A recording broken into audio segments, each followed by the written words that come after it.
Day 8 of the Diddy trial concluded, with prosecutors playing the last known recording of Prince hidden deep in the case files. This piece of evidence shocked everyone in court and sent Diddy's lawyers scrambling. Mark Agnifilo, Tenny Garagos, and Brian Steele.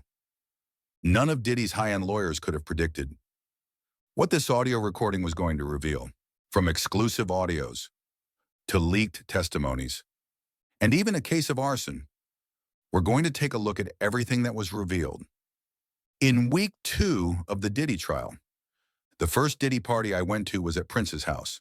So you want to go to Prince's house? To the Diddy party, where Tyrese is performing.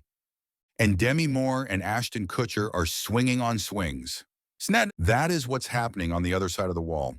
And so the one thing that makes this party different than a Jamie Foxx party or any other celebrity party, that wrangles a bunch of young women or guys or whatever too, is that Diddy didn't let you bring your security in the party. That is the one thing that I thought was odd. Because you know I came one time with my security, and no other security other than Diddy security is allowed to be inside the building. I mean, I saw Jay-Z and TD Jake there. Every major celebrity you can think of, who may or may not get along, may be on the other side of that gate with no security. And so now, as you see this unfold, my wonder is why weren't people able to have their protection? Diddy held a freak-off party at Prince's house.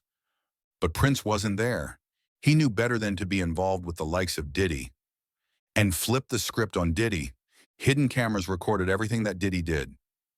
And Prince was going to use this recording to expose Sean Combs. You have to risk everything if you're going to take a stand against the entire industry. And that's exactly what Prince was prepared to do this. Thursday, prosecutors brought forward audio of Prince revealing his plan and how he knew that Diddy was going to come after him. All right, I'm going to roll the clip now. Here we go. Individuals who were allegedly paid for their silence. Prince mentioned specific amounts. $2 million to one person, $1.3 million to another. That perfectly matched financial records the prosecution had presented earlier in the trial. I've seen the payments, Prince stated. I've seen the ND as they signed. This isn't just rich people behaving badly. It's systematic and calculated. The precision of Prince's knowledge suggested he had access to information that only an industry insider could know. As the recording continued, Prince's voice grew more somber. I'm making this recording because I'm afraid to speak out publicly. The power structure in this industry protects people like him. Nobody wants to believe what happened behind closed doors. The recording ended with words that sent chills through the courtroom. If anything happens to me, make sure this gets to the right people. This isn't just about protecting myself. It's about protecting everyone who hasn't been able to speak. I mean, Diddy. So Diddy was just eliminating his competition or anybody who got in his way. What a menace P. Diddy was. I feel blessed never having to encounter something as evil as him. Right. If you didn't know, now you know. There you have it. That's the scoop. Before concluding her testimony, Cassie named Usher and said that he saw Diddy beat her, violating her, and threatening her. But he did nothing. He covered Diddy's evils and silenced Cassie. Cassie was screaming for help, but Diddy's accomplices just stood by and watched. As Diddy, a helpless woman, audio recordings of these encounters, where Cassie can be heard screaming in the background, have shocked jurors. A shocking recording played in the courtroom today. I don't know in the courtroom if there was a reaction, but kind of give the context to that and what the reaction was. One of the things that the government keeps bringing up is that Cassie felt like she was being blackmailed by Combs, that he had videos of these drug-fueled sex parties, known as freak-offs, and that he threatened to release those videos publicly, and that he even showed them to people, and that this was to embarrass her, to silence her, and to force her to keep having freak-offs, that he hung it over her head. And in one shocking moment today, I was in the courtroom. They actually played audio of Cassie screaming at a man named Sugat. This was after she had learned that he might have actually seen one of those freak-off videos, but in that audio recording, that Cassie actually was the one who recorded herself. Talking to Sujay Dash. In this recording, she is screaming at him, saying that she'll kill him, or that she'll have someone else take care of him and kill him.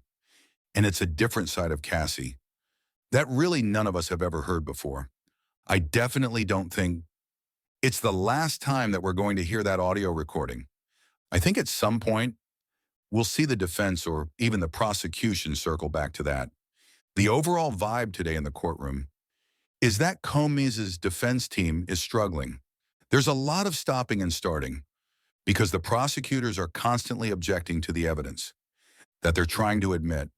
The judge is even getting frustrated, at one point saying that we need to set ground rules. Don Richard says, she wasn't alone in witnessing Sean Diddy Combs' abuse during her second day of testimony in the music mogul's federal trial. The 41-year-old described an alleged 2010 incident of Combs punching then-girlfriend Cassie Ventura at a West Hollywood, California restaurant, and said Usher was also a witness to the event during her testimony May 19th per NBC News, which had a reporter in the courtroom. She said, quote, Mr. Combs punched Cassie in the stomach. They were having a private conversation, and then he punched her in the stomach. She immediately leaned over and left. In addition to Usher, Richard, who was a member of the girl group Danny Kane, which was formed on Combs' show Making the Band in 2004, alleged that other musicians, including singer Neo, record exec Jimmy Ian, and rapper Big Daddy Kane, were present as well. When Richard and Ventura got into a car to leave, after the alleged restaurant incident, Richard said another physical altercation took place between Combs, who has pleaded not guilty to all charges, and his then-girlfriend. She continues in her testimony, quote, we got in the car to head back to her house. Combs grabbed her, slapped her, popped her in the mouth, and told her to shut up. Everyone was quiet. The prosecutors showed jurors the evidence collected from Sean Combs' hotel room, cash, drugs, weapons, and hundreds of bottles of baby oil seized from Diddy's hotel room on the day of his arrest. This evidence proves that Diddy feels no remorse over what he has done. Even after being indicted, Diddy was still engaging in violent freak-offs, and according to Homeland Security, DNA collected from the day of Diddy's arrest shows that he had multiple women in the room with him. First look inside Combs' Miami mansion. The day federal agents busted the gate open last year to raid it, a federal agent testifying about the evidence, guns and ammo seized from Diddy's home that were found near alleged freak-off supplies, which included dozens of bottles of baby oil and boxes of platform heels, bondage restraints, and bundles of rope. Also photographed as evidence that day, motivational messages on Combs' bathroom mirror. That included "You a Legion" and "Upward Motion" and drugs. Lots of drugs, including ones found in plastic bags inside a Gucci bag, and orange tablets with the Tesla logo that tested positive for ecstasy. So we just got new exhibits today.